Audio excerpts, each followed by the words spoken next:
Jovi, ayan. God bless you more sa kawang gawa na yan, ginagawa mo. Okay, yung performance mo, ang galing. Merong mga singers na gano'n yung, kumbaga, I would call it parang diva finesse.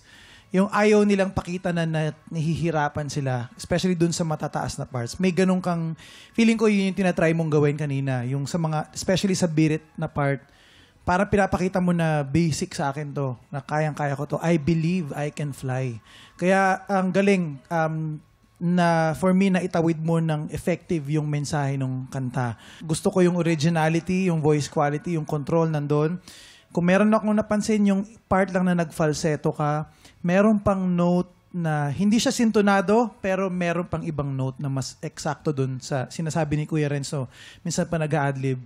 Hindi naman siya sintonado pero merong mas akma dun sa akorde or sa chord na nakalapat dun sa part na yun.